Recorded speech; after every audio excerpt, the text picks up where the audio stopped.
এই ছেলেটি martial art মাস্টারকে এই জন্য বিরক্ত করতো যেন সে তার আন্ডার প্যান্ট এখন তাকে দেখাতে পারে, কিন্তু আসলে এমনটা নয়। আসলে ছেলেটি এখন তার চিঠি খোঁজ করছিল, যেটা ছেলেটির পিতা মার্শাল আর্ট মাস্টারকে দিতে বলেছিল। এখানে চিঠির মধ্যে লেখা ছিল, প্রিয় বন্ধু, যতক্ষণ তুমি এই চিঠি পেয়ে যাবে ততক্ষণ আমার ক্যান্সারের কারণে মৃত্যু হয়ে যাবে। আমরা দুজনে দেশের জন্য লড়াই করেছি, কিন্তু আমি একটা কর্তব্য ভুলে গেছি, যেটা এখন তোমাকে কমপ্লিট করতে হবে।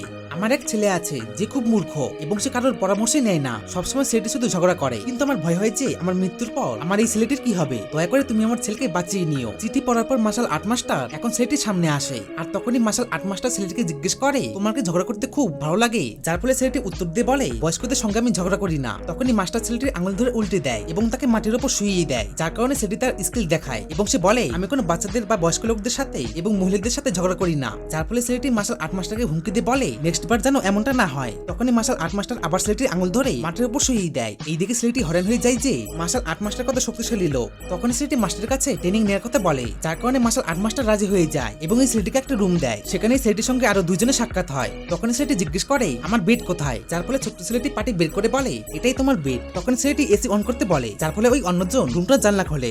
এখন আবার ছেলেটি জিজ্ঞেস করে, আমার ফ্রিজ কোথায়? তখনই তাকে এক মাটির পাত্র দেখানো হয়। এখন ছেলেটি বুঝতে পেরে যায় এখন সেখানে ফেসে গেছে।